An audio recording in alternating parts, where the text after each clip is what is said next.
Well, welcome everyone to Power Hour or December edition. Welcome to any of you who are new. I am Tessa Chappell and I live outside Indianapolis, Indiana. So I'm a Midwest girl, born and raised. And we have Megan, who is technically a Midwest girl that is living out in Seattle. She's kind of lived all over and currently out in the Pacific Northwest. So what we're going to do tonight is two layouts. You should have all received the handouts last night or today if you registered. We continue to have issues with mail servers filtering things. If you've ever gotten any of our emails, you get all of them. And sometimes you have to look a little bit harder for them. As a reminder, we will record this and we will send out the handout again tomorrow with the recording. And we will let you know what the hashtag is at the end for posting any layout that you get done. And this time, I decided to go ahead and give away some more embellishments because that was kind of fun last month. And we'll give some of the, are they called deep woods, the must-have deep woods? Because we're doing the deep woods class in January. So I thought I would give away some of those Deep in the titles. woods. The must-have titles, are they called deep? No, they're called the must-have titles, a pack number 4. Pack 4, okay. But they go with the deep woods stuff. They're very outdoorsy. They're outdoorsy. That's what I'm giving away if you post this time, because that's what we're using for our class in January. So, okay, let's get started. Put my screen here so I can see myself. And there's my table. Okay, so this layout was really fun for me to make. So how many of you have thought you have an album complete, like literally done, page protectors on the shelf? You get it out to look for ideas, and then you are sorting photos and you realize you have a whole stack of photos that needed to go in that album. And that's what happened to me. My 2012 books were done and I had scrapbooks as such. And I mean, when you look at the book, you're like, there's gaps of time, but I don't know. I don't know where I thought my photos were, but I found the stack of photos, including some Christmas of 2012. So these are my twins, Cooper and Campbell. They were born in 09, July 10th, 2009. They were 3. And I had a lot of fun with twins and Jamboree. I mean, we had so much Jamboree because it was adorable. And they often had coordinating things and they matched well. So I had a lot of fun dressing them up. And so then when I got these photos out, and I remembered the holodazzle set from Old Creative Memories, and I thought, oh my gosh, it's perfect. If you look at the stripes on her sweater and the stripes on the paper, it just worked out well. And we had gone to the Ida George Museum here in Indianapolis. They had the jingle rails, so and a Christmas tree. So it was a fun layout to put together. So we're going to work on this again. I'm going to use blue and gold from the Black Friday promo set. A lot of you have those. I'm going to play with that a little bit tonight. So you should all have your handout at the top. It will let you know what kind of papers you need to pull. So you need 2 different prints. So the 2 different prints are the prints you're going to see at the top and the bottom. And then this big strip here that I've kind of covered up now with photos, but you can see it on your handout. So those are the prints. And then you need 2 cardstock. I said cardstock. I used white. You can use paper. You can use a tonal paper. We are going to weave with a picket fence. And so if you can use cardstock, it's a little bit stiffer. So I think it's easier to weave, but you can certainly use paper. It doesn't have to be. But that's what's going to form this white background. And then you'll just need a little bit of coordinating cardstock to make the strips that we're going to weave. And that really should be cardstock. It's really hard to weave a piece of paper. And then you'll need your border maker with your picket fence if you have it. So let me show you which papers I pulled out. So I am using some basalt. This is a cardstock that came from one of the last paper buffets. And then I decided to use this gold stripe paper as the top and bottom of the layouts. And then I really liked this foiled print, but I wasn't sure how well it would actually pop against the blue on the camera. So I decided to go with this one, which foil is always hard to show up, but this foiled leaf I thought would be really pretty on here. And then for my weaving and probably the mats, I pulled out, I think it's pronounced lichen, L-I-C-H-E-N cardstock that also came in the same buffet with the basalt. So that is what I am working with tonight. So the first thing that we're going to do is work with our picket fence border maker. So you need your trimmer and you need your border maker and you need both sheets of what your base cardstock is going to be. And then the first step, we actually need to trim down our papers. You can see on your instructions, we're going to trim off 3/4 of an inch. And I have my little first, but of course I've lost that one already. So we're going to trim off 3/4 of an inch off of each before we start, so that our full sheet is 11 1/4.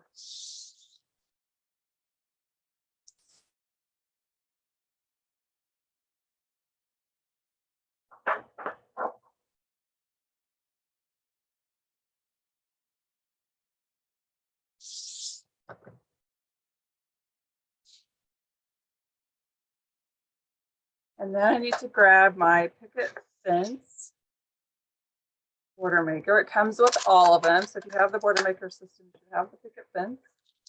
And we're going to punch both ends of each cardstock, but you do need to make sure that you are punching the 12-inch side and not the shorter side that you just cut. I want the full 12-inch side. So you're going to punch 4 times. If you start to get behind, you can just do one side of the layout. Just work with one of your base papers.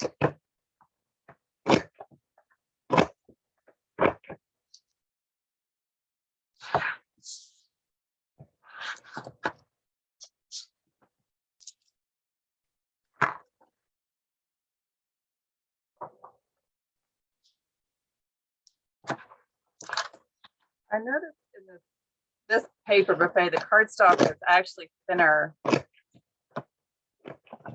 weight than some of the four ones that we have. So I'm hoping that it will still be pretty well. So Tessa, you're punching, you said that looks like basalt that you're punching. Correct. Yeah. It came out of the paper buffet, so you can't get it anymore. But that's kind of the trick with CM is they'll put out cardstock and paper buffet, and then you figure out later what it actually coordinates with. And that's what happened here. We got the cardstock before we ever saw the promos.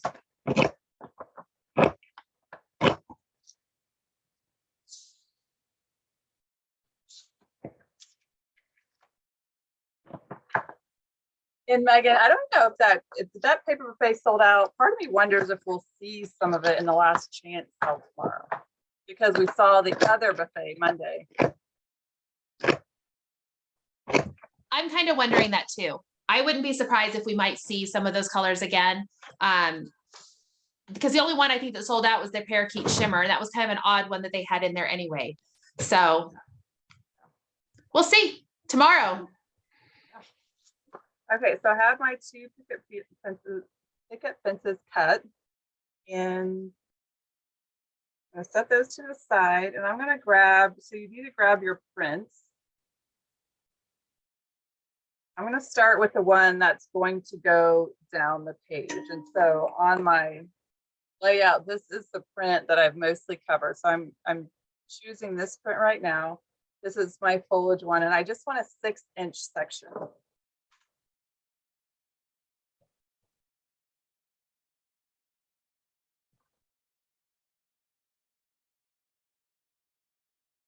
This is 6 by 12.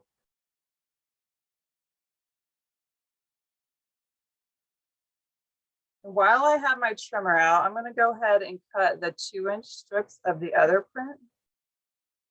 And the way this is going to sit on the page, I want it to be horizontal. So I'm going to cut it on the angle, and I want 4 2-inch sections.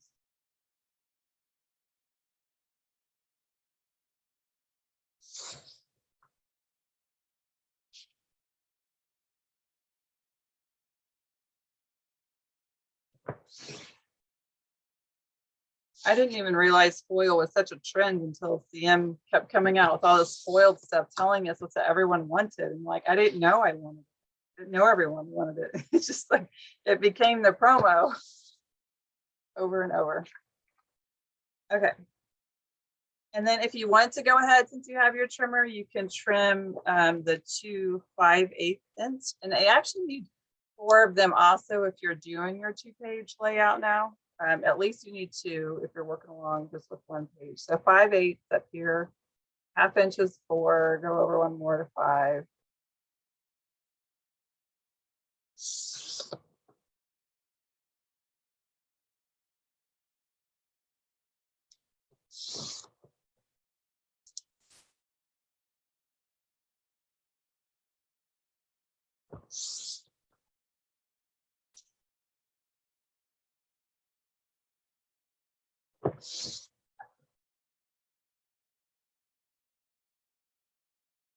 And set your trimmer aside. We're going to need it one more time. But first we need to, oh, sorry, one more step. So you should have this 6 by 12 inch piece, and we need to cut that down also. We need to cut a 3/4 inch off, the same as we did on the big sheets. So 3/4 inch off.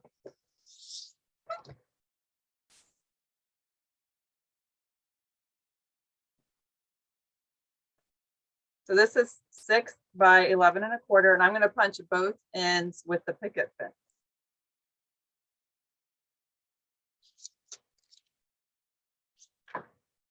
So you can choose either top or bottom, whichever is easiest for you. You do want to flush it because I want, on the border maker, we're going to punch it. It should be 3 times. And sometimes, and every time I get this little, you might have to trim off a little bit of, it might not punch completely clean. And then you want to flip it and punch the other side. The reason why I didn't have you punch the full sheet and then cut it down is because I didn't want you to end up with extra pickets on your paper. Especially if you're using promo paper, you don't have a lot of it.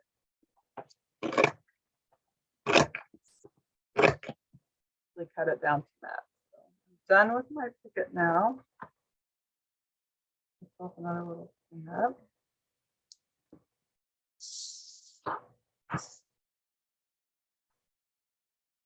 Those make a lot of a mess.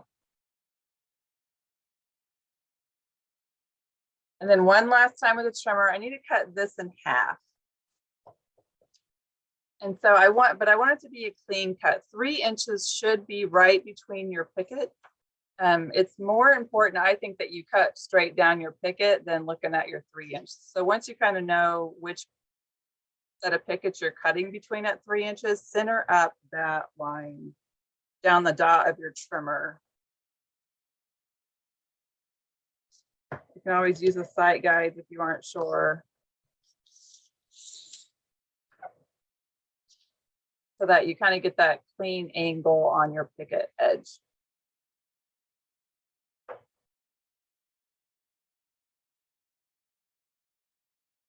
And then give yourself a little bit of workspace.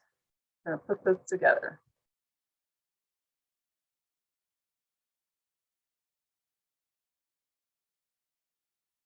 So we have to do our weaving first. So you're going to need one of your base cardstocks and then one of your 3 inch pieces.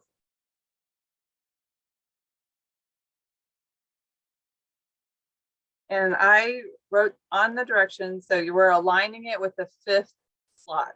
So these are the, when I say slot, I'm talking about this hole that is created with the picket. So 1, 2, 3, 4, 5 is where I want to adhere my picket. So it should be 4 open pickets. I'm going to double check myself on my layout to make sure I really have this right.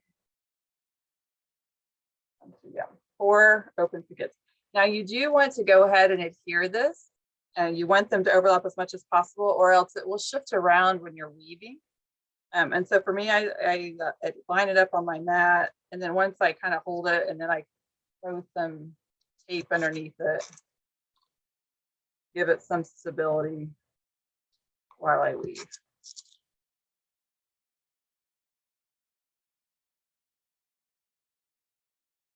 And I need one of my little weaving strips. You can make any pattern that you want. You can go in and out. The way I did my pattern is I came in off of the edge here. And so I started with my strip on top, and I went down the first one and back up right away. So I just went underneath one, And then I want to skip 2 open slots. So I have 1, 2 open, and that should weave you down into your pattern design. And then immediately come back up if you're following the same pattern.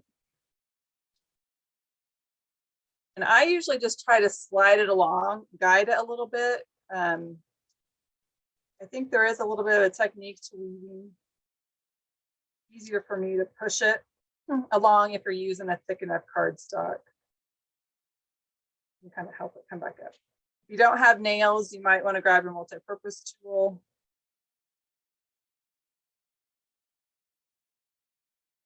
And help you weave in and out of the slots.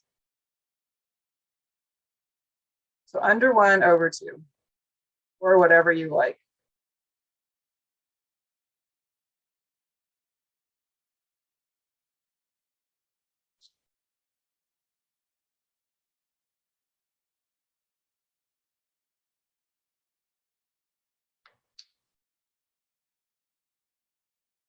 And then it should end on top.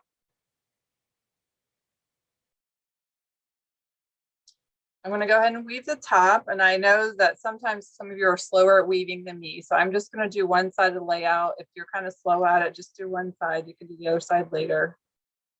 Meggan said her layout is easy tonight. So if we take a little bit longer, it's okay. But she always says that. But this time I actually kind of believe her. Like it is a little bit more. I hope it is. I know I always say that, and I feel like it's a little bit of famous last words. Sometimes she says, and I look at her instructions, I'm like, girl, maybe it's easy in Meggan's head.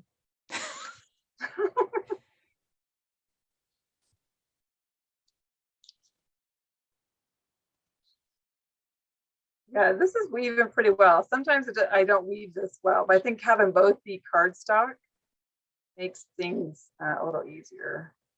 I really like the weight of that paper, the solid core paper, whatever they called it for the actual buffet itself. But I really like it. It punches so much easier and everything. So, but I don't make cards. I know if people make cards, they maybe want a little bit heavier weight, but yeah. So there's my weaved look on this. And yeah, the gold pops out really well. The basalt is actually real deep blue. It's not as blue as navy. It's a little bit smokier than a navy. And this foil paper is the blue and gold promo pack from Black Friday. So now I need to make this into a 12-inch paper. So there's 2 ways to do this. You're going to need 2 of your long strips.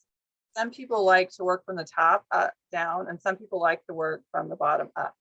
You need something to help you measure your full 12 inches.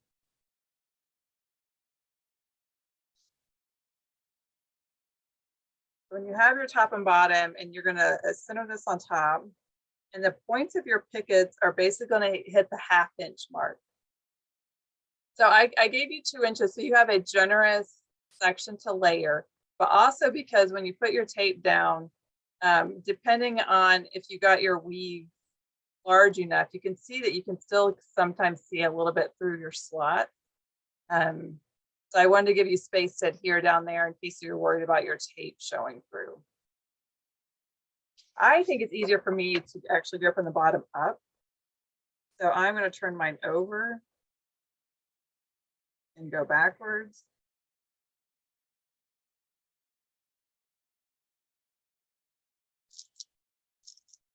I'm going to use regular tape. Hope I get it on straight the first time. that's not going to work right for you. Because it's the wrong direction. See? Yeah. Okay, never mind. Don't listen to me. You have to put the foil or your adhesive on the foil side. Yeah. See, that's what happens. Okay, well, I'm gonna put, now I'll just have to put something on the back. Let me do that actually.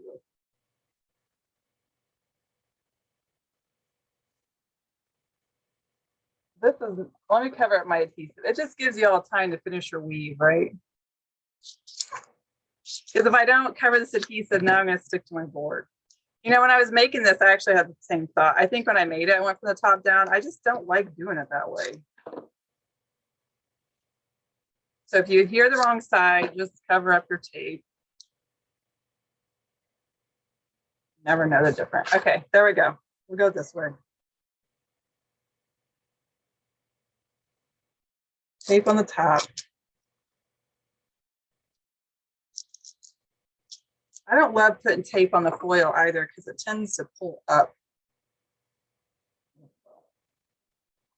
Okay, so I just want my points at about the half inch mark. No, flip it over the other way. Oh my gosh, I'm all flustered now. That's a good thing, right? I'm sorry to laugh at you. No, it's true. Well, you start to think that's your real side. I mean, it looks like a pattern. It looks gorgeous. It just doesn't have your pretty foil column on there. I have them by 8. Okay, there we go. Am I good now? Everyone should be caught up. Looks fabulous. It's fabulous. Okay, now we'll do the top. Yeah, I don't like it, pulls up the foil, so I don't, whatever. You're not gonna see it. I'm actually gonna, I just pulled that up too. I'm not sure the foil adheres as well. Maybe I should have tested the foil before I did it. Gotta be a little bit more gentle.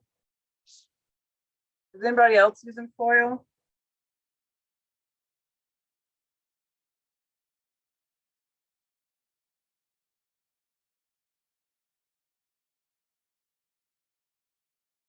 Okay. I am now known as your creative wingman. Yeah. Now I don't trust it here very well. So you know what I actually will do after, when Megan's doing her things, I'm gonna go get some tape chips or some washi tape and just go along my seam there, since I don't really trust that adhesive on the foil because I think it pulls up a little bit too easily. So here's my layout. So when you do your other side, you want to do opposite on your foil. So depending on your pattern, this pattern doesn't matter. So I would be able to just flip my paper. But you can see on the examples, I had my strips on the outside. So I'm going to do the same for this one.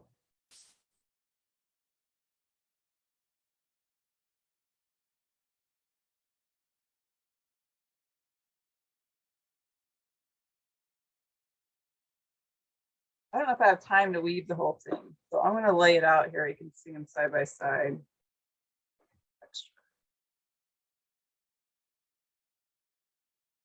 But it's good to have 2 people on Zoom.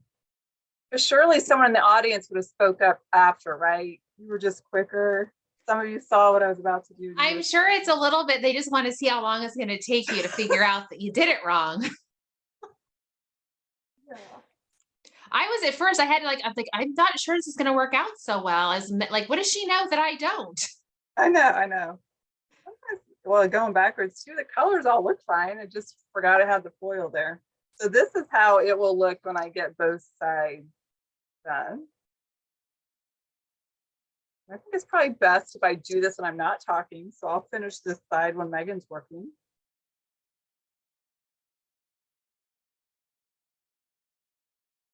And then you could have extra foil or whatever this paper is, you could have extra for your mats. In my example layout, I had pulled out leaf green as a pop contrast against there. I think for this layout, I will cut the mats out of the same color that I did my weave with. And then put my 2 mats right there. I did do 4.5 by 6.5 mats on my example because I used peekaboo pockets. Let me cut a couple mats and then I will show you the peekaboo pockets on my other layout, and then I will let Megan do her thing. So what my point is though, is if you're not using peekaboo pockets and you can cut your mats a little smaller or your photos a little smaller, you'll preserve seeing a little bit more of your design. And I usually try to go as small as I can for that reason.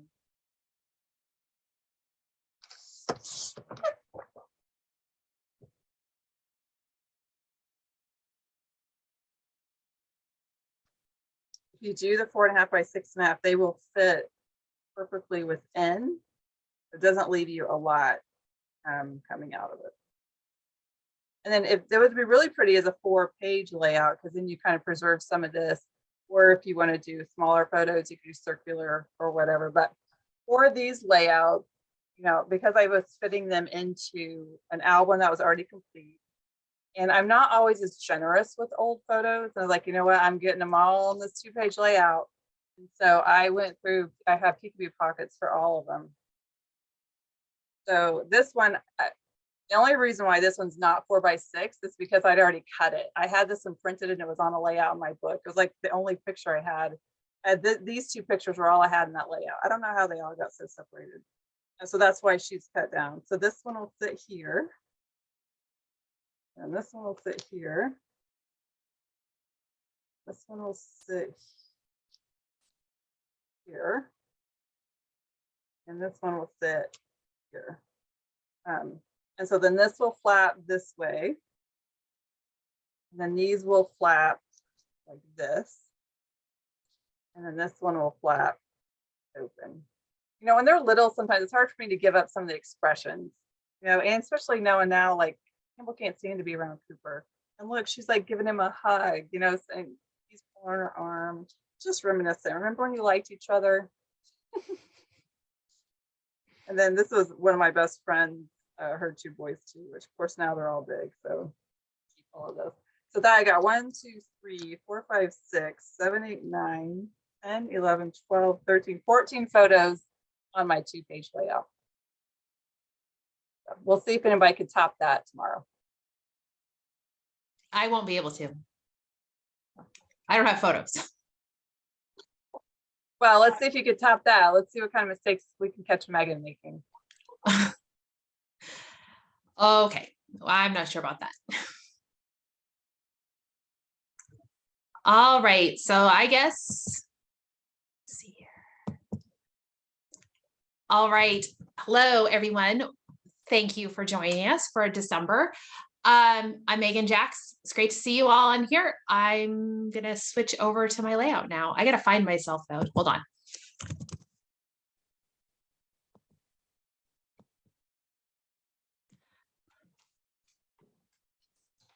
All right, so for my layout today, let me show you the sample of it.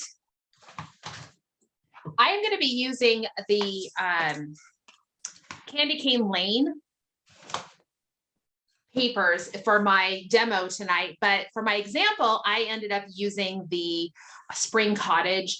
I don't know, I just really liked it. I think it's really pretty of a collection and it worked really well. I liked the paper. One of the things with this particular layout that I wanted was I wanted one side to be tonal, one side to be a little bit more of a statement print. And that's what this particular floral paper worked really well to do. It's a little bit of a take on the pinwheel layout, which I find myself, I use a lot because I usually have, you know, a couple of vertical photos, a couple of horizontal photos, and they always just line up so well. But I always feel like I do need other ways to do that layout rather than just having those pictures sit on the, you know, in that pinwheel fashion. So giving you some options here. This is hopefully a pretty straightforward layout. So I said I'm going to be using the Candy Cane Lane. So I went through I needed to like both sides. And I needed to like how they worked with each other. So I liked this Christmas tree paper. The opposite side is the tonal gold holly leaves with the little red berries. And I thought that's great. That works really well. The one thing I want to caution though, when I put this on the directions, if you use a piece of paper that has a direction to it, I've got trees here, they've got a definite direction to them. That needs to be the side that is facing up. So on my example, the yellow side is the side that is facing upwards. So I have to use my pattern on my upside. And that's because when we make these folds, if I were to do my Christmas trees as my folds, you can see like, okay, they're going to be they fold upside down. You can't get them like the side ones would fold okay, but the top and bottom folds would be wrong. So if you want to do the directions the way I lay it out, you're going to want to make sure if you have a direction to your paper that matters when you fold, you need to have that being the side that faces up.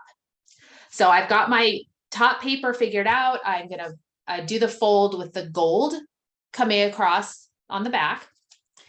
And I'm going to use, I need a background paper. So I've already done a couple of projects using the Christmas light paper.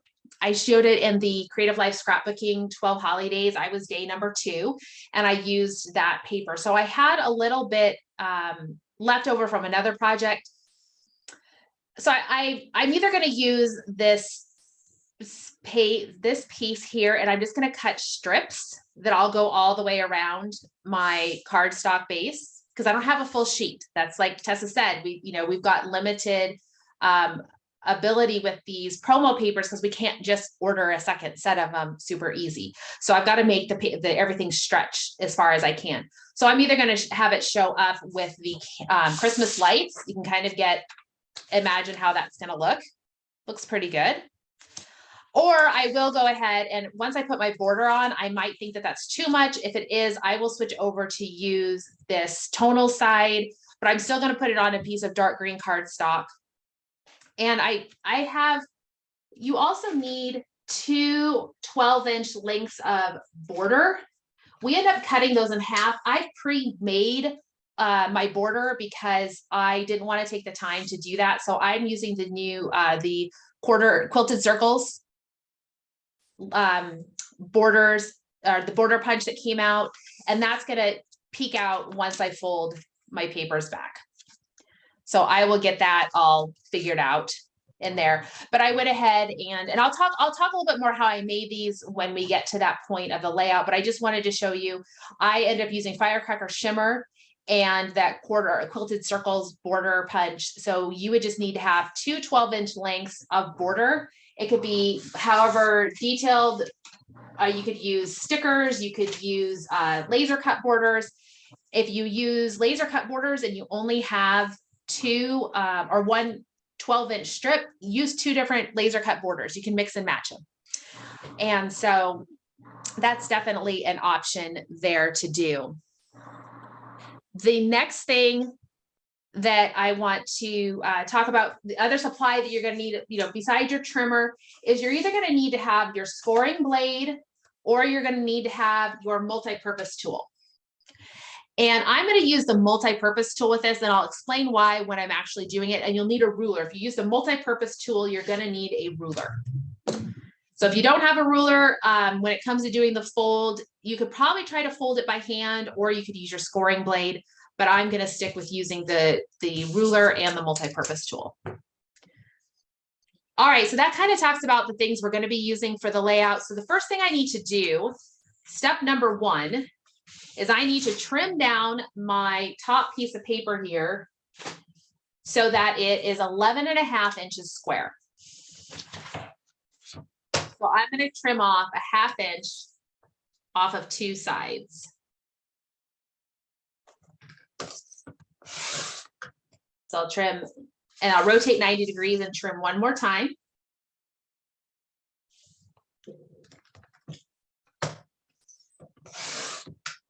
And I'll have, and I could, these strips are just going to be scraps. So I have this 11.5 inch square. The next thing I need to do is I need to make some small cuts in the center of each side. Those cuts are going to be 1.25 inches deep. And I want them to be in the middle of my paper. And since I trimmed my paper to 11.5 inches wide, the middle of that paper is 5 3/4 inches. So I'm going to pull my arm out, and I'm going to line up at 5 3/4 inches here on my arm. Close my cutting arm there. And then what I need to do is I need to bring my blade housing I can see I have the white line here on the side. I'm going to line that up. I'm going to find out where that 1.25 inches is on the side. And I'm going to line it up there. And I'm going to make a cut. I'm going to push down and cut upwards. So I'm making that cut at 1 1.25 inch to the edge. And I'm going to rotate, and I'm going to do that 3 more times, once in the middle of each side. Measure out here to 5 3/4. Come down here to 1 3/4 or 1.25 inches.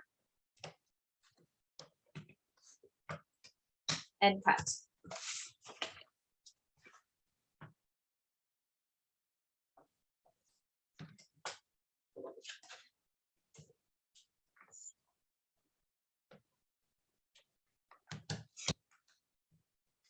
I have one last one to do, and then I'll have all 4 sides at 1 1.25 inches.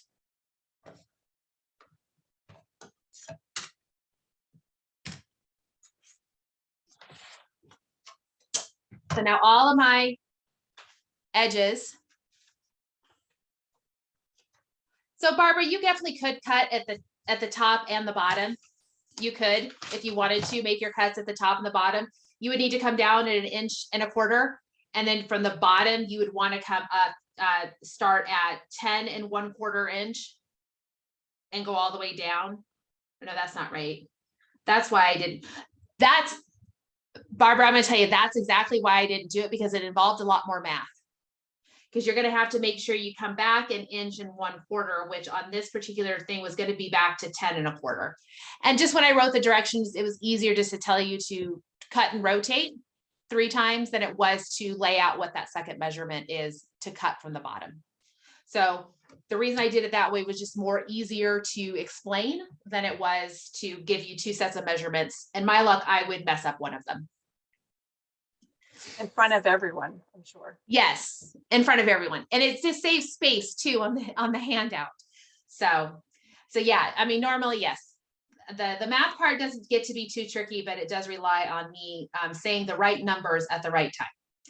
So now we have all 4 cuts done, and they look lovely. So now the next thing we want to do is we need to make our score. We need to score from the inside of this cut down to the bottom corner. So I could use my scoring blade, and it would probably work out just fine to do that. So if you want to use a scoring blade and come in here, you can easily do that. Just make sure you obviously switch out your blade. Don't use your cutting blade, use your scoring blade. For this particular one though, I'm going to use my multi-purpose tool, and I'm going to use my trimming mat, a ruler, and my multi-purpose tool. And what I'm going to do is I'm just going to line things up. So I can see where my cut is. I line up the edge of my ruler there at the end of my cut, come down here to the corner, and I'm going to take the pointed tip of my multi-purpose tool and drag it down. And that creates that scored line for me.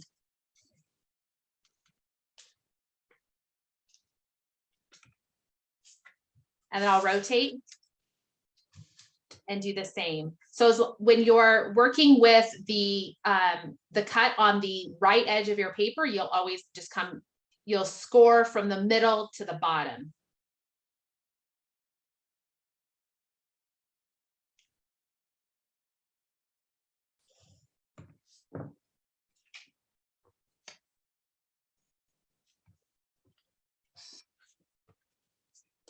And when I make these, I'm not going to worry about taping down my folds yet.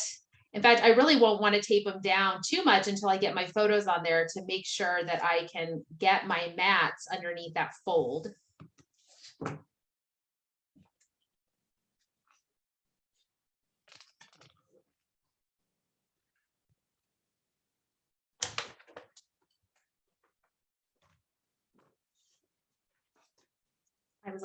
made a little too much of a, on my score there. I needed to give a little bit of a relief cut. My score was a little bit too much on the inside of that cut.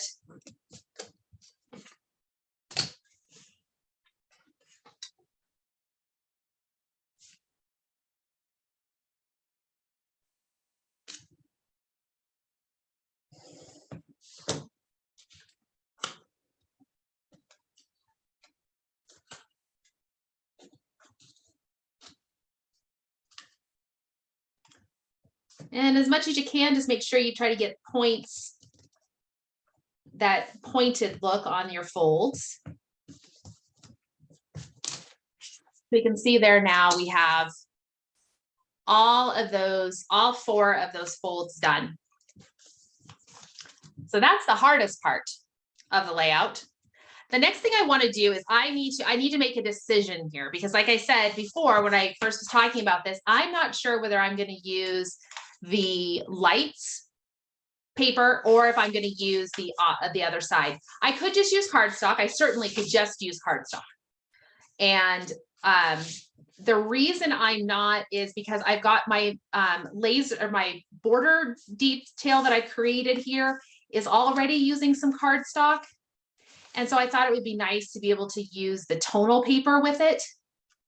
But I'm just not sure whether or not, if the Christmas lights are too much, or because my border, I put the, I made little discs to cover up the, to fill in the inside of the quilted circles punch, that maybe it would be fine. It wouldn't be too overwhelming to have that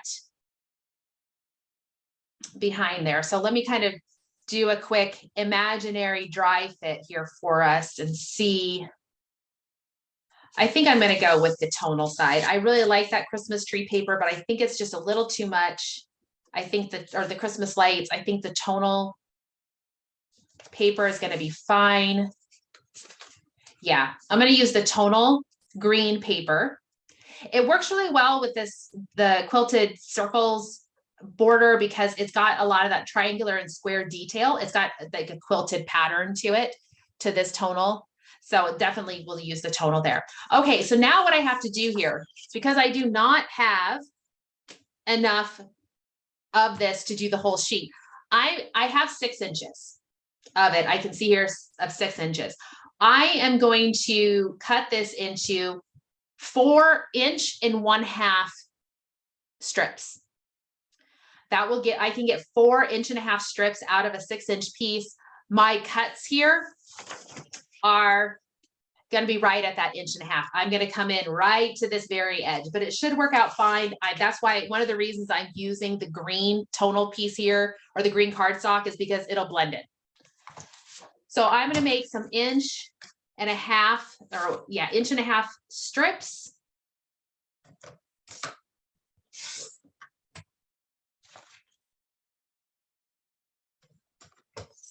You might already have a full tonal piece of paper that you're using, or your background. The other reason this works for me is because this paper is largely non-directional.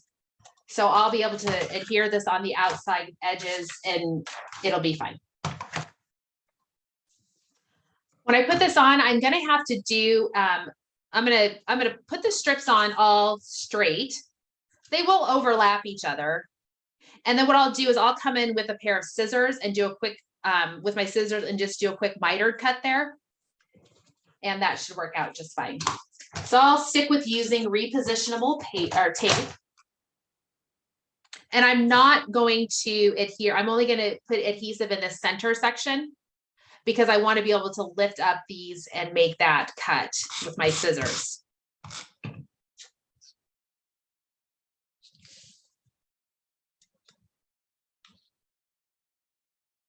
If you wanted to cut your ends with your trimmer, you could just make your 45-degree cuts.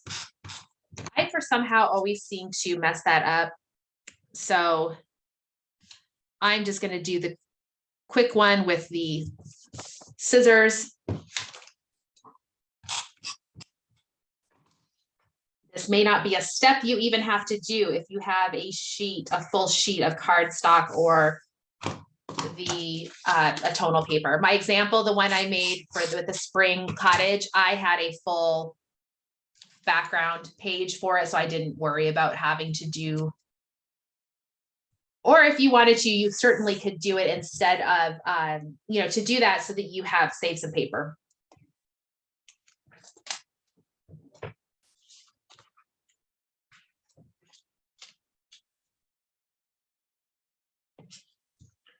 This paper has a little, is built on a 45-degree design. So it's helping me out a little bit making this cut. I'm just cutting from the outside corner to the inside corner.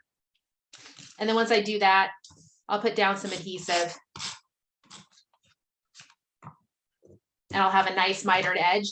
I don't care if this inside part is a little off because that's going to be covered up.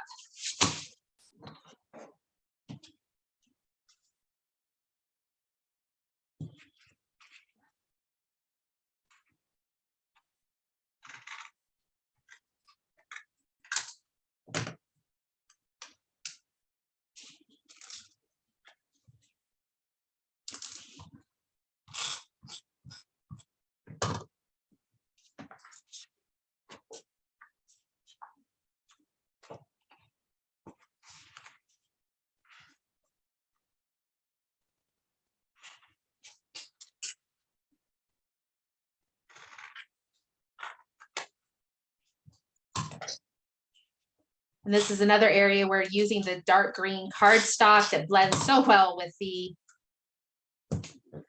with this tonal paper helps. If I am off a little bit on that 45-degree or that cut, it's not going to be a big deal.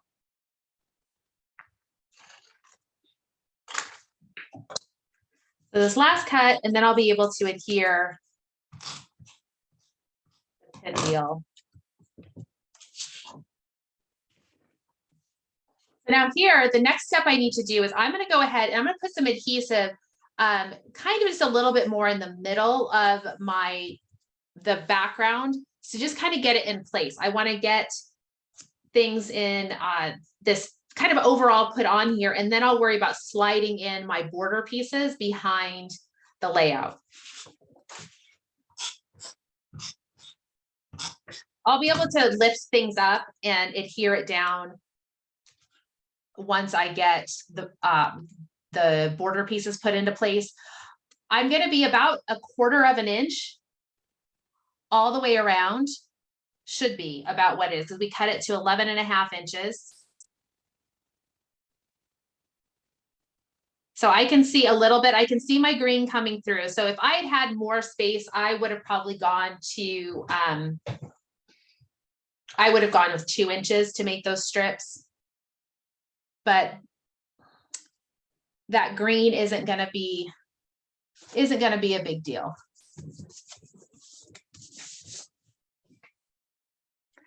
So they're kind of in there now. So now the next part is just be tucking in whatever you've chosen for your border element, to just start tucking that in, trimming if you need to get it so that it doesn't stick out kind of funny.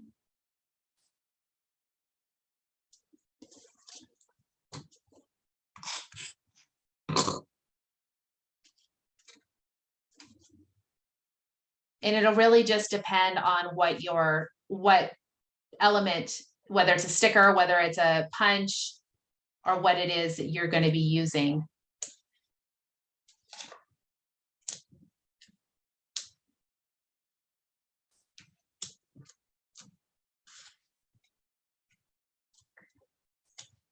I did find with, and I'll talk about that just in just a second. I'll show you that some of for the candy cane lane, some of the elements from the Joy to the World collection did work nicely with it.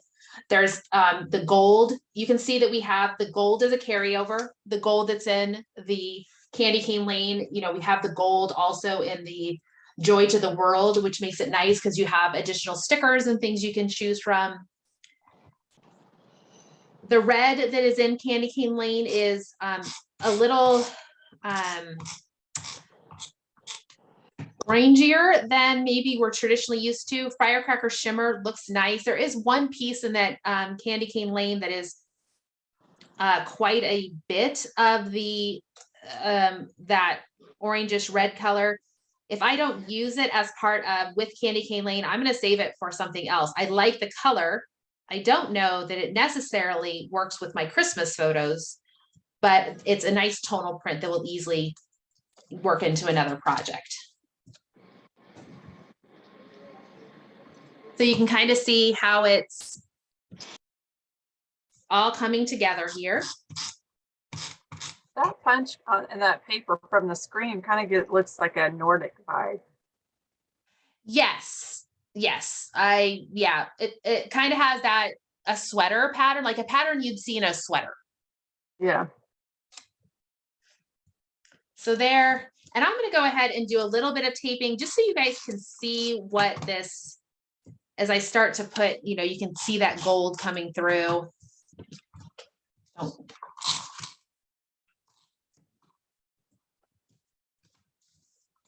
I do need to adhere down the rest of this.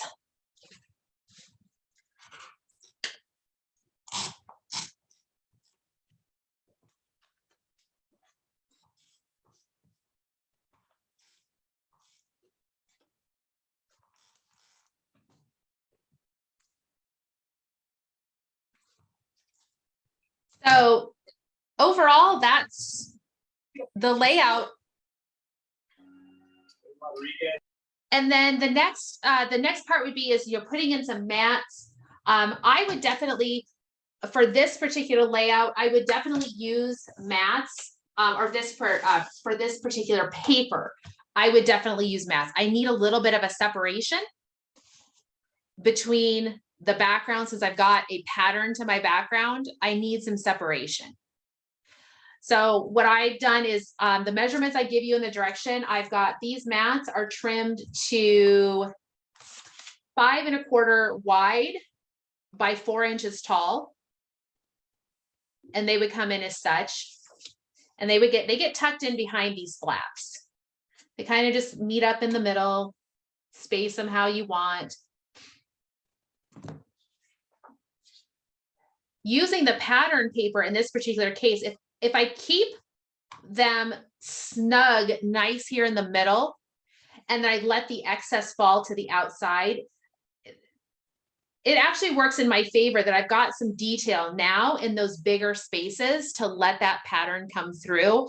But at the same time, the paper or the photos won't feel too overwhelmed by the paper choice there. So there's, and then just imagine the photos would be on here would be the 5 inches tall by 3 3/4. So you would take a 4x6 and cut off some at the bottom and a little bit on the width. So my sample detail, or my sample, I did do a little title here in the middle. You certainly could do something similar. You can adjust your photos if they need to be a little bit further apart to give you some more space to put that in there. You have the ability to do that. So I don't know if this little embellishment thing that I put together will work because I don't have my photos on here yet. But this is the stickers, a sticker from the Joy to the World collection. It's the Christmas tree sticker with some of the little sticker balls on there with the sticker star. And then this tag shape was out of the map pack. And it goes together really nicely. I'm going to carry the trees from my background paper into my larger embellishment. I could use one of the stickers if I wanted to. Like I said, the Joy to the World collection works pretty good with Candy Cane Lane. So don't let the colors concern you. You can certainly come in with other stuff. And so I would just be able to pick and choose, or I could use a sticker someplace else on here, depending on how I put down my my photos. So this is another, I think this will actually probably be, I will use this probably for Christmas tree decorating photos. I like how it all came together, looks pretty nice. So yes, I'm appreciative of the comments that it was easier than it looks. It's not really, it isn't, um, you know, just make those 4 cuts and you've got it. So, all right. Any questions on my layout? See, Tessa, I told you it wasn't going to take very long. Hopefully everybody had a chance to at least get far enough with it. Yeah, I'm impressed that we really are even done on time. So, all right. Well, let me just real quick.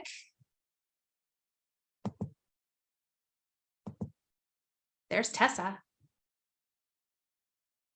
So Meggan and I talked about something fun we wanted to do for December, and then we never told anyone about it. So here's your surprise. So as just kind of a gift to all of you for the year, we wanted to stay on for a little bit and let you ask us any questions. I know some people sometimes have questions about setup.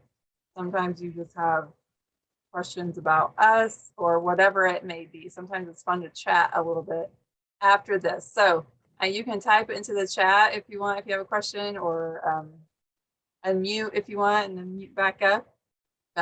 Is there anything you're dying to know about Meggan and I?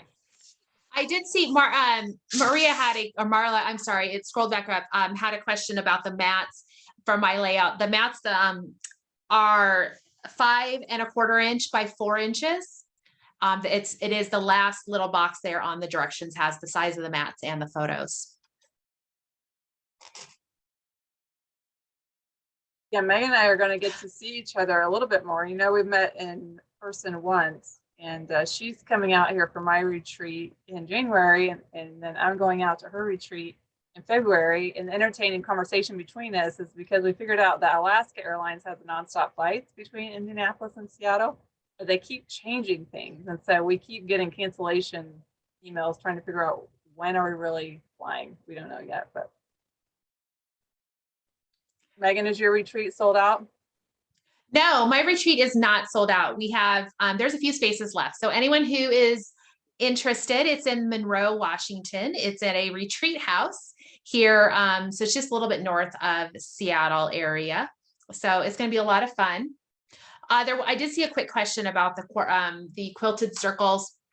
So the quilted circles, if you use the circle number 1 of the custom cutting system, which is the smallest circle, and you use the, where did I put it? The green blade with the custom cutting system, that circle number 1, you can make little circles that are the perfect size to go right behind that, the border punch, the quilt circles border punch. If you use the red blade, they'll be a little bit bigger and they actually form a little bit of an outline. I did share the that on my Facebook page. There's a little blurb about it. The quilted circles punch was part of the secret box number 4 that was available in, it was the beginning or mid of November. It was right when Black Friday sale came out. They released secret box number 4. Yeah, it was delayed and it launched mid-November. Okay, well, we have a couple questions. One of them I'll start with is, so the 12 days. Some of you have seen the 12-day CLS 12 days post, and someone is asking what that's all about. So Creative Life Scrapbooking is a design collaborative. There's 7 of us, and that's where Meggan and I met, because we both joined that team in December of 2019. And then we bonded over Zoom and Messenger as we learned how to navigate being part of that, and then just see them in general. I figured out we were pretty like-minded. So Creative Life Scrapbooking has 5 other designers. We do weekly Monday, Friday post, and then for 12 days of Christmas, we've all taken a day. So today was mine. You might have seen the Santa suit layout that I shared. So it's a completely different page. So you do want to follow that page also to get those posts. They're all free on there. We do host 4 PJ parties a year. So if you like doing these type of layouts, and we do the PJ parties, which all 7 of us do a layout, same kind of concept. You get design recordings and handouts. Meggan, we had a question about storing Power Project folders. So how do you store yours? How do you store your stuff? I store my project folders in the storage display case that we have. I have 4 of them, and I'm tight on them. But I think I need to go through and clear things out. The one thing I have to say is that my space is very transitional. I'm actually getting ready to clean up everything because this room has to be completely vacated of my scrapbooking supplies. My parents are coming to visit. It's my guest space. So that's a bed behind her. That's a bed. That folds out. That's not like helpful storage for scrapbooking. It folds out into a bed. Tessa, I think maybe we should do that. I'm not going to be in the position to share my scrapbooking storage stuff, but maybe as after my parents leave and I'm slowly refilling my space, I have that goal to organize it and really try to make it even more useful. But I do rely on I love the project folders. I keep scrap paper. My cardstock is separated into colors in those project folders. And then I keep the collections until the collections get small enough that I'm ready to combine them. Like I have a summer folder, I have a Christmas folder, that kind of stuff. Is that what you use, Tessa, or how do you have yours stuff? Yeah, I mean, that's a joke to think I'm going to fit in one of those organizers. It's a funny thought. I have some built-in shelves you can't see behind me, and then another bookcase. So everything sits on shelves for me. And then I just pack what I need to travel with to an event. So I do use the project folders and have some of the 2-pocket ones, but they really much just sit on shelves. If you have the IKEA Kallax, they fit on those too, but all of mine are fit full of inventory actually. And Jan asked me how I do it all with all the stuff. Because for those who don't know, I run resale in my house. So I'm sitting in what for most traditional 2-level 4-bedroom houses, they have the combined dining living room areas, and then you kind of have a great room with your kitchen. Well, that whole living room, dining room area is what I'm sitting in, and it's all my stuff. So I have my desk here, and then to my left, let me see if you can see this. You probably see the beginning of it. This whole corner over here you can't see is all packing stuff. So I ship hundreds of boxes every month. And so like the Black Friday sale, I reuse everything. And so when the sales happen and I get all these boxes in, I just have a mountain of packing stuff in boxes. The post office changed the size of some of the free boxes. I've had to source my own boxes off Amazon. And so I have those over here. And then behind me, some of this is album inventory. I've been trying to reduce my albums because they just take up so much space. I'm really annoyed with them. And then they keep doing album promos. I'm just and then over there on that end, those are some of my completed albums actually that I really need to probably get a storage and take upstairs to my bedroom. If I got my stuff out of here, I would have more space. What you don't see that's sitting here, I rolled it out, is I have a container store thing full of shipping stuff too, but it's kind of unsightly. I don't know if I can turn my computer enough. It's like, oh, I don't want to turn it off though. You can start to see the beginnings of the piles. Do you see that bookcase? That's all project folders right there. That's some of them. And then there's a whole shelf below there. So I love the old creative memory stuff. So I have every power palette ever made. It's all down there. That's all personal stuff. I don't know. I probably can't turn it. So that whole end of the room is old stuff. So when I buy people out, I should ask how I do it. I usually do bulk buyouts. And I'm an observer. And so I think that one of the keys to success, no matter what you do, whether you're an advisor, whatever you choose to do in your life, you have to watch. You have to kind of watch what everyone's doing in the market, watch what goes on, and then you figure out how it works and what stuff sells for, what it doesn't, and learn from there. So and then if something doesn't sell, you just make it cheaper or offer something free or give it away or just show new ways to use it. Show new ways to use it. And that's one of the things, that's kind of where some of what, when I lost my job and decided to do CM full time, I do it full time. So this is my job. I like to mix the old and new stuff. And Meggan doesn't have as much old stuff. I love the old creative memory products. I like trying to mix it together. And if you show people how to use it, a lot of stuff comes to life. People realize what's old is new again.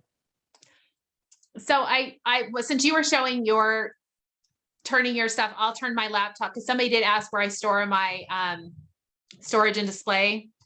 They're lined up on a table that table has to come. So this table, I don't know if you can see if I can angle this.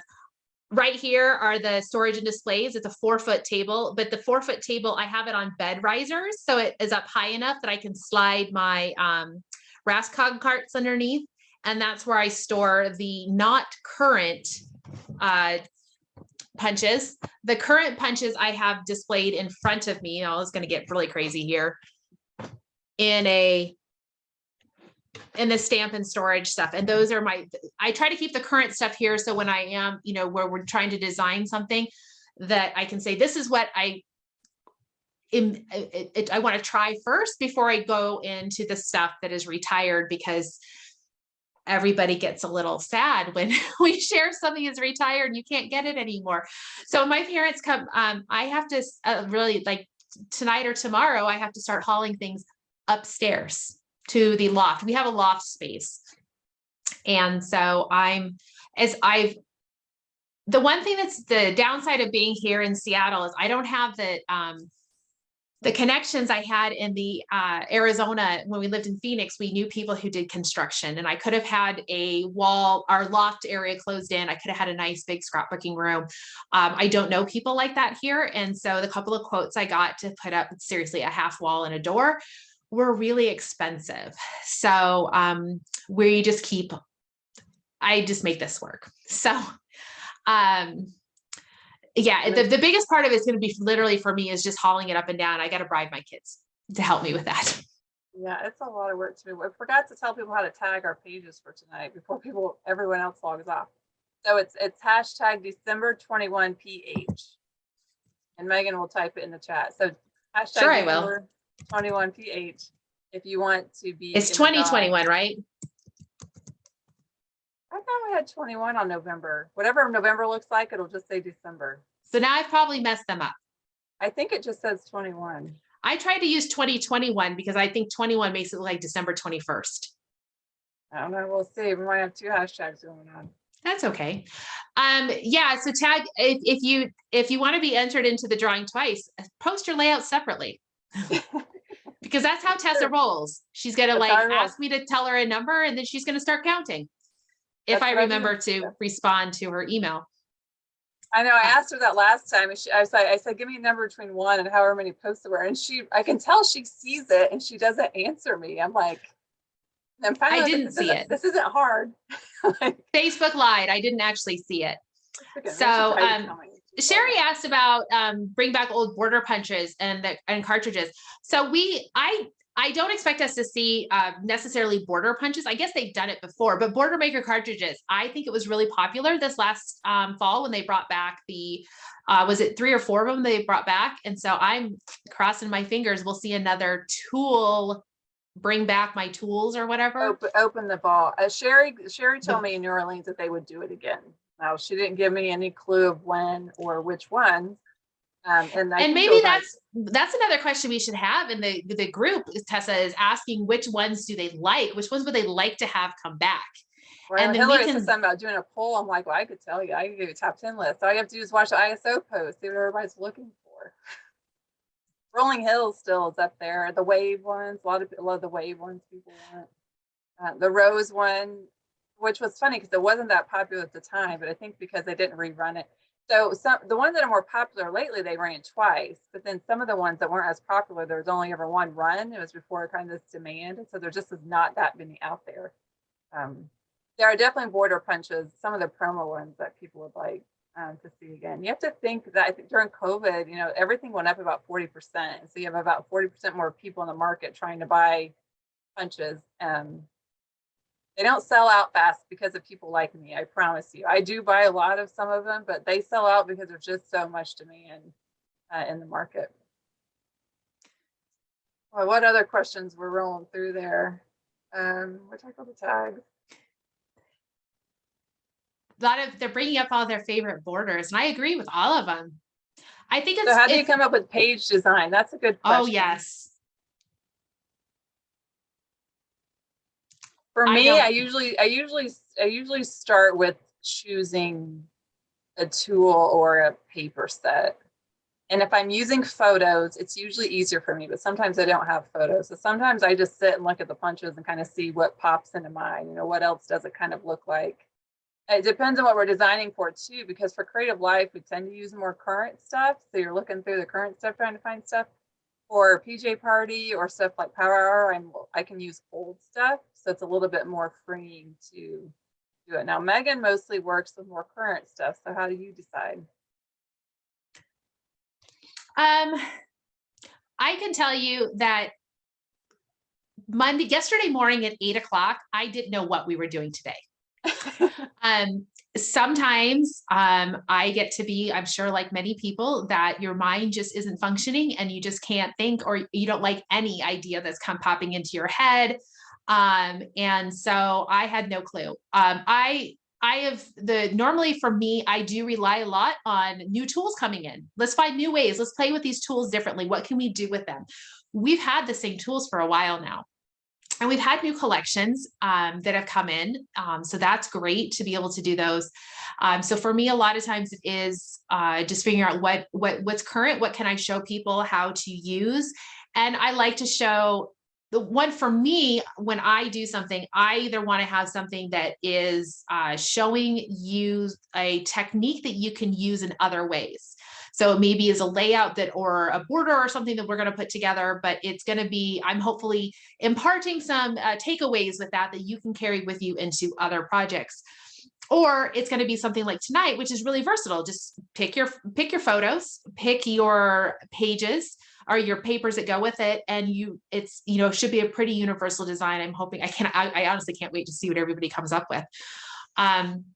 So I'm right now, those punches can't get off that boat fast enough for me because I have things I want to do with them and I can't do anything with them right now. So yeah, I think we both, I know Meg and I both, we browse other ideas, same as everyone else, Pinterest, old idea sheets, because I'll look through stuff and I'll just see something. I'll see an element or whatever. I'm like, oh, what about this? Or what if I do it this way, or kind of refresh it? And it's true with some of the creative members collections with paper. One of my tips and tricks for make and takes is I always use what I think is the ugliest paper. Because when my customers actually see something put together with, pulling together some of those papers, it's funny how they always usually end up choosing. I set the whole paper pack out, right? They can change their paper if they want on the border, but they always end up choosing what I use because a lot of times people just want to see how things work together. And I think that's one reason why I think people like to follow people, whether you're following me and Megan or Creative Life or whatever, is you've taken the thought work out of having to match things up and having to pull them together. And then when you start with the base of maybe something we do and you turn it into your own thing, it's no different, right? You're just adapting your inspiration, letting your mind do it, but you've kind of released some of the work. Max the cat's in here now. For those of you missing him, he's in here. Oh my God, he's in here crawling on the pile of packing. He's gonna knock over my light. Oh my gosh, he's like 17 pounds. He's probably bigger than half your dogs. I guess I've got that earth thing wrong again. So somebody asked, well, okay, so I can tell you guys for sure. I will peruse Pinterest every once in a while, and I will put things into a board of things that inspire me. And they're going to be things that inspire me for the most random things. I like a color combination. I flagged wall hang. I'm obsessed with those like wood wall things that they do where they're a lot of them have like a real Southwestern feel to them because they're just like all mitered things together. But I love that kind of stuff. So for me, it's like looking at it and how is this inspiring to me? And it may be one of those things that it sits there for months before I'm ready to say, oh, I know what to do now. I did see another question. Lisa asked about doing stuff digitally ahead of time or before we cut. And I know Tessa's not, and she's like, no, I don't do anything like that. I will sometimes, especially so when I put together the Creative Life scrapbooking, my 12 holidays one, because I was using paper I didn't have a lot of, I did some of it digitally so that I could make sure that it was going to look the way the paper combination was going to work out the way that I wanted it to. So sometimes I will do that, but I don't do a ton like this one for tonight. I didn't do digitally because that was beyond the time that I wanted to take to do it. I practice a lot on the white sheets that come out of the paper packs. just that heavyweight white cardstock. I do a lot of my stuff there first. So this weave, I punched all of this to see how I thought it would work together before I ever got into my paper. And then the other thing I was saying about when Megan's mentioned the designs, one of these days you guys are going to see something that comes off of my shower curtain. Every time I'm in the bathroom, and sometimes I'm sitting there and I'm looking at my shower curtain pattern, and I love my shower curtain. I'm like, I'm going to figure out how to turn this into a scrapbook layout. It's kind of like a medallion Moroccan type design. And one of these days I'm going to figure it out. It's some circles and some like peaks, you know, like some of the mosque buildings, they kind of have that little like wave pointy thing at the top. That's one of my next projects. You want to see Max? I know. I can't believe he's in here doing this. I'm just so mad at him right now. But I'm afraid if I like got him out, he's gonna knock my lights off. Cody came tearing through here earlier, needing to use the restroom. I have a bathroom here behind me, and I'm like, we have 3 other ones in the house. Can't you pick a different one? I know, he's so loud. Well, he's been back here before, and he likes to crawl in deep inside the packing. And I'll forget he's in here. You know, I'll be working during the day, and then an hour later, I hear this like rustling, and out he comes. This is Max. He's 17 pounds, and he's on a diet. And so he knows he gets his last little snack at 10 o'clock. And so about 9 o'clock, he comes in, and he has to make sure I remember he's alive, and he doesn't miss out on his little pebbles. And this is kind of funny story for those, you know, cat. So he gets a little bit of dry food. The only reason why we give these small meals because the other cows. A long story. So last night, Campbell was literally throwing down the hallway each pebble, making him chase them, so that he had to exercise each of his little pebbles, and he did. So he did 13 laps down the hallway and back.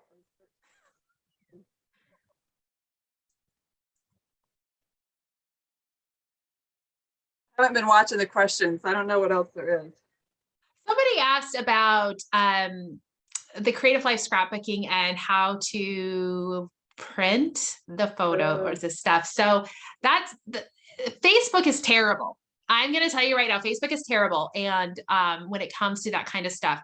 So the one thing I can tell you about the putting together PDFs is that they take time. They are definitely something that is, I sometimes, I've gotten much faster at them. They take time to do, and they're can be a challenge and even to share on Facebook because of the way we share. So Creative Life scrapbooking has always been just about putting together the photos with the directions, and you almost just have to save the post and refer back to it and kind of scroll through. Now, the 12 days, the group, we do have the idea books that we're putting out quarterly that include some of our favorite projects that we share. So you can certainly do those. Patrice talked about doing things like screenshots. Definitely something you can do as well. Try screenshots. You can,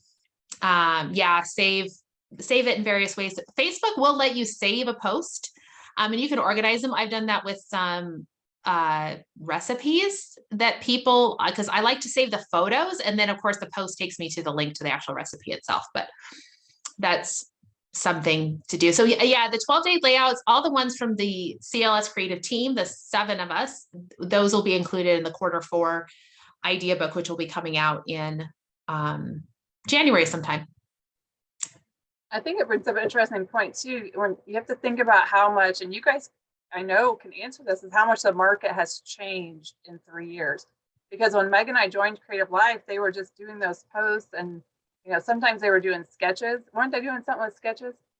And then people, like, the market changed. People went to Zoom. The PJ party were just posting the feed, and you know, and then people started getting on the Zoom. And then what happens is you expect it, right? You start expecting everything to be offered on Zoom. And then once you have Zoom, everyone expects it to be recorded. And it's amazing to me how many people still ask us, are you going to record this? I'm like, we record everything. People expect it to be recorded. And then handouts were not that common. You know, we just started putting them out there in a few places, and then people start to expect it, right? You start to expect written directions, and then you start to expect it to show up as a PDF. The sketches, you start to expect measurements, right? You want someone to tell you how to do it. So think about how much the market has changed in even the last 2 years. It can be a lot to keep up with what people want. What else would you guys want? What else do you, I know you, is there anything more beyond recordings, printed directions? Basically I saw telling you how to do somebody it? when we were actually doing somebody, questions about doing closed captions, especially on Yeah. the YouTube videos. And I know that's something I've struggled with too when I did my videos. And I'm going to tell you one challenge with closed caption is I'm very, very concerned that the closed captioning will capture me saying a measurement incorrectly. And somebody's going to cut their paper based on them not understanding that I said 1 1/4, not 1 3/4 or something like that. So that's the biggest thing there. I would say Creative Life Scrapbooking and us, we've gotten a lot better about trying to get you those handouts ahead of time so that you usually when we're doing our videos or the classes themselves, hopefully at that point, it's just little tips and tricks that we're talking about.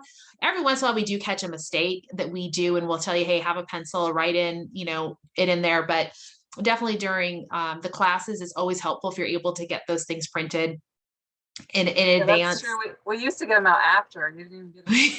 We were so mean. Actually, we were just really disorganized is really what it came down to.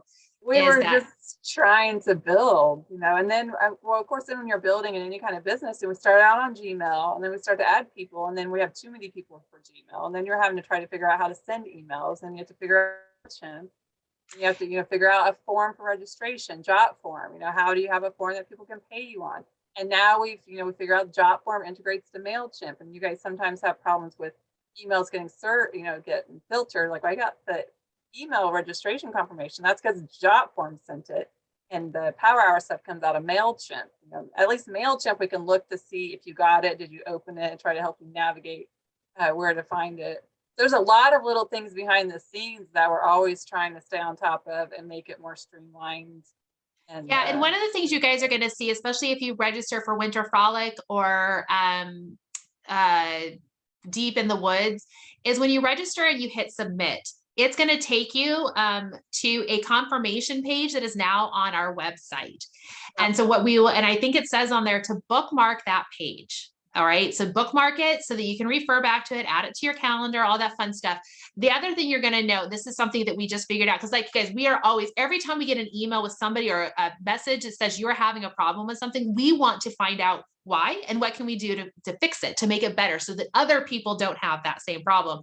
And we know duplicate registrations, especially for our paid events, were a big thing. So we have figured out in Jot form how to make it so that you cannot register twice for an event. You will, if you try to register and you go to pay and you hit submit, and if you've already registered, it's going to tell you, oops, sorry, you've already registered. And then it will tell you, go check your email. And if you find that it's telling you that and you can't find something, send us a message. We'll help you out. We say, yep, you're registered. Here's the information you need. We just want to make sure that you're, that it's a seamless experience for you to get into that stuff and all that good things there. And then we branched into YouTube, because now the Power Hour videos are going to YouTube. So you can actually go watch the video and not get the handouts. The handouts we put, and then we did the whole website thing. Right? That's all Megan. She does all the website. So now you can go download all the handouts, because then we were doing Power Hour and I was like, well, I missed that one. I'm like, do you know how much work it is to go back and email every single person every month? Oh, I want that one. Like Megan, we just got to get a website. We have to figure that out. The websites aren't all easy. You have to figure out what platform. You have to have a host. The host we had was kind of slow. Then we had to upgrade our host. There's all the IT stuff behind even websites too. And then saving it. One difference in our website and Creative Lives is when you buy some Creative Life, you only have 30 days to download and it's gone. There's no account. And we made sure when we set ours up, you have an account. So you can log back in, and anything you've bought or downloaded from us, you can download again. Yeah, and there's hopefully some stuff coming in 2022 that we are trying to work out. We know there's still some improvements or ways that we can make the website experience better. A question came up. Somebody commented about a QR code. So I think they may have been referring to we haven't used QR code. Did we do a QR code on something? I thought then you do Power Hour isn't a QR. Maybe I did. YouTube? Yeah, the YouTube link is a QR code. Well, I know I've done it. So I guess the question comes into is how, I mean, is that something that people like? Because I personally don't ever use QR codes because I have an Android phone. I had to download a separate app and I just never used it. So the big thing for us with doing the QR codes is that when we put together our handouts, the challenge we run into is that we don't have the QR code ahead of time. We don't know what we don't know what YouTube is going to give us for a link. So we can't pre-give you the QR code to get to that. So we will we'll be experimenting with QR codes a little bit more, because I do know, when we give you a link on a piece of paper that you print, it's a lot of weird letters to put in there to get you to that link. So we will figure out how to do the QR codes efficiently. I'm already thinking, I think there's a way we could maybe get around it, but we'll figure that out. That Meggan says she doesn't use QR codes because you know what that means. She doesn't really do out there in Washington State. It's go out to eat, because everywhere I go now, when we go out to eat, I have to QR code the menu. I get so annoyed. Like, I want a real menu. I need to see it. So I would like to remind you of the age of my smallest child. That's true. And we just recently, about a month and a half ago, went out to eat for the first time. He's 7 now, and we didn't go out for 18 months because of COVID. Washington State has been very closed down, and we just didn't go out to eat. And so finally, and I think it was him going, he finally is in a first grade classroom, and he has to sit all day. And so he kind of understands what it means to sit there kind of patiently. So, hey, Sandy doesn't know what a QR code is. So guys, if we start using QR codes, I will tell Tessa she has to make a tutorial on how to use them. You just open your camera on that Apple phone. You just open your camera and hover over the thing, and it opens up a website. It's magic. And Android, I have a Samsung Galaxy G, whatever, something S9, and I had to download an app. So if you don't do that. So real quick, Tessa, we need to definitely, before we wrap this up, we need to talk about Winter Frolic. So Deb Turner just mentioned that she was trying to get into the group. We're going to be opening the group soon. So right now, for those of you who've registered, you will just click request to join and your membership will be pending. We're going to be opening that here soon. Tessa was asking me about it, and I think we'll probably open it this weekend so that people can start, because once we open the group, Facebook will start showing the group. And so then we'll have to figure out who has signed up that hasn't joined the group so we can get you in there, because the Winter Frolic is an 8-week challenge. It's in January and February. And so some of you did summer scrap. It's the same thing. So we will do posts on Mondays and Thursdays, and you'll get printables for all of those. You get a fun little tally sheet to keep track of what you do. Meggan's been revising the scrap board, some extra things in there. And then to kick off, because it's winter and not summer, we're going to do a Zoom crop on January 2nd for all the participants. So we'll each figure out a project and spend some time on Zoom for that. And so there's an exclusive Facebook group for that. We'll open it up probably this weekend and start getting everyone added. And then if you complete the challenges, you're in drawings for $100 product codes or free classes. We give stuff away in the challenge. So it's $35. It's 8 weeks. And I promise you will get stuff done. And one of the requirements to have your challenges complete is you have to actually put photos on your page. So there's none of this, I'm going to do all these layouts and stick them in my iris box and let them build up. You actually have to put photos on your page. So that's a little bit of prep work too. You can go through and print some photos, and that's the goal, is that you actually get some stuff done.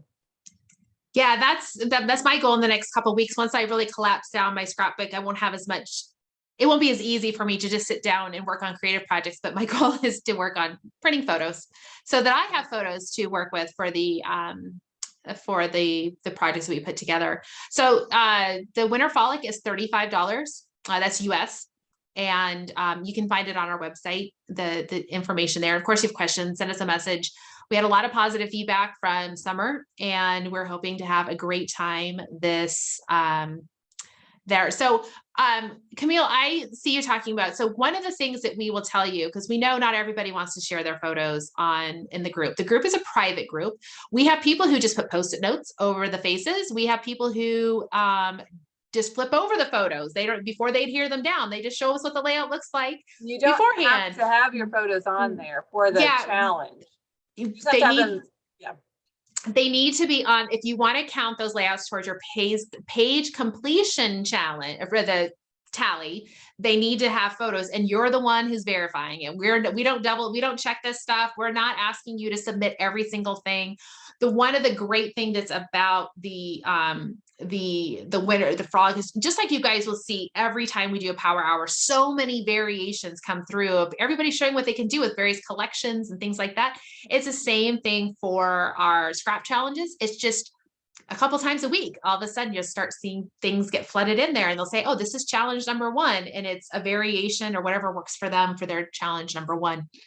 So it's a lot of fun, very inspiring. And it's all about, you can use your stash, or you can use new stuff. You can use whatever goes with whatever you're working on. So there was a question that talked about printing at home. I do not print everything at home. So when I talk about getting photos ready to print, these would be photos that I'm probably going to send off to my lab and have printed. I used to be a professional photographer. I'm still using that same lab for my personal photos, just because I know what to expect out of them. So when I'm using my PictureMate, I have the Epson PictureMate 400, I'm usually printing for like maybe for the virtual crop, and I'm getting very specific on what I need to print, or I'm, messed up a photo and I need to print another one. So I've used Amazon before. I want to say Amazon was partnered with maybe Snapfish was who they were using, but that's been a couple of years. They might have started doing their own printing. But when I first tried using Amazon, it was through a Snapfish. I think was their thing. I thought that, I'm a little picky sometimes. Was it good enough? Sure, it was great. It was fine. I think the other option I didn't care for is I think I can't remember, I may have only had the option for glossy, and I don't like glossy photos. I primarily use Shutterfly, and that's because they put the date on the back, and they have all my photos from forever. And I was complaining to Megan, I get really frustrated trying to upload photos because I have so many things on my phone. I have screenshots, I have all the product photos. I got so annoyed one day, I literally had uploaded all of them. So I put like 30,000 photos into Shutterfly, and now I have to go through there and choose which ones to print, but at least I don't have to think about which ones to upload. So I'm a little daunted to go in there and figure out what to print. I do like Costco, but I haven't tried them online. I've used Costco before, especially when they were still printing locally. I had a local one, and I will say, Costco prints out of different locations. So depending where you are in the country, my location is, I believe, in the Portland area. So I get them fairly quickly. Just like any, some people swear by, they like their local Walgreens, they like whatever. You're really going to have to find the one that works for you, and then just hope that they're consistent. And that's one of the reasons I always go back to the lab I used when I was a professional, because I knew what to expect. I pay more.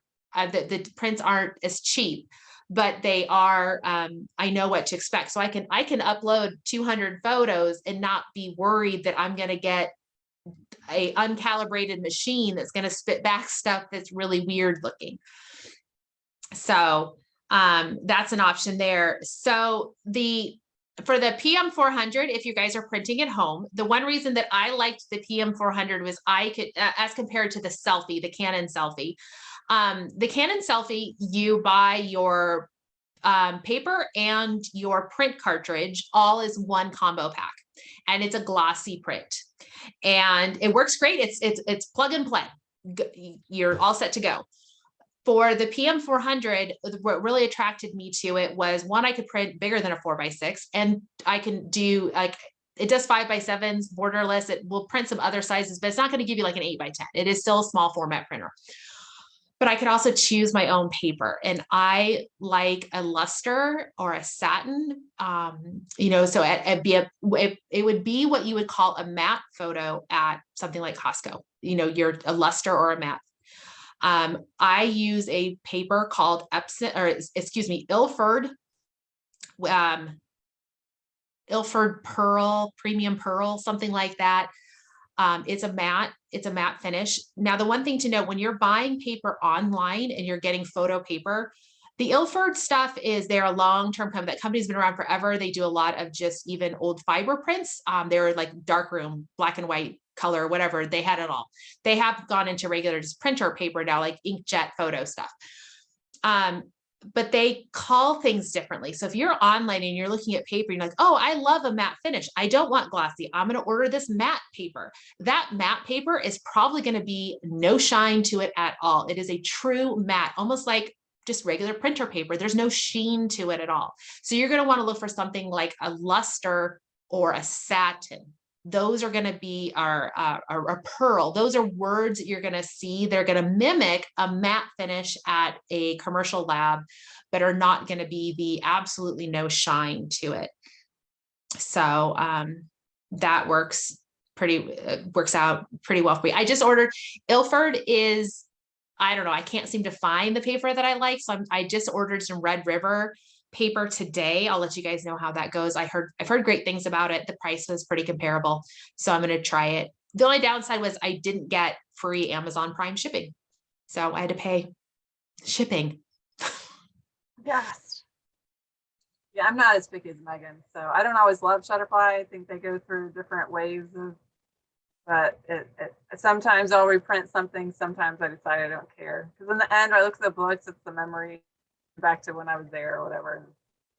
I still struggle a little bit sometimes when my photos, and that's some of the reasons that I don't always put my photos out here to show, is because sometimes, you know, they're in the moment and I'm just like, I just cringe at, like, I like them, but I just don't feel like they set off my layout very nicely. So I'm like, I'll add those later. Yeah. So I have a lot of real life photos. That's no one asked that. How do you pick your photos for your layout? Sometimes I just go through my photos to see which photos am I actually willing to put on a layout I'm going to post online. And then that dictates what kind of design and paper and punch I end up using.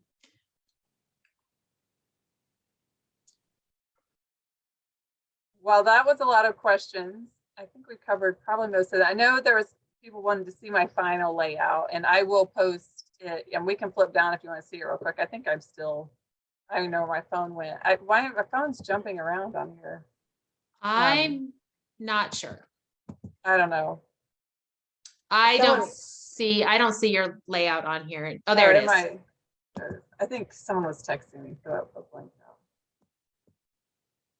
So I put mats on this side of the lichen. I cut these down to 4 1/4 by 6 1/4 rather than that 4 1/2 by 6 1/2, so you can see a little bit more of the dark around it, which I like better. Even going down to a 4 by 6 would work nicely. This one is like a 5 1/2 inch mat. So if I could either push it up, and then I could have some room down here to add a little embellishment cluster, or I could center it and do a title or embellishments there. And then here's this side just plain, so you can see how it went. But I'll post a picture of this tomorrow in the ideas group. We had a question, and I know they actually asked earlier about using just actual ribbon, like cloth ribbon in there. Well, I have paper ribbon. If you have the old Creative Memory stuff, a lot of that paper ribbon actually weaves pretty well too. And you know what? That's funny that you asked that, because after I finished this layout, I remembered Holodazzle had paper ribbon. And I was really annoyed that I didn't get my paper ribbon out and use up some of it. You could use roll ribbon too if it's photo safe. Yeah, you just need to make sure that it's whatever your photos, dyes or whatever things are in there.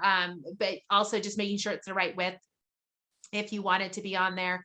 I can imagine on those, I think what you maybe could consider doing is, especially if you had something that's a little narrower, you could glue it down to, or adhere it down to a 5/8 inch strip, and then, you know, kind of have that matted.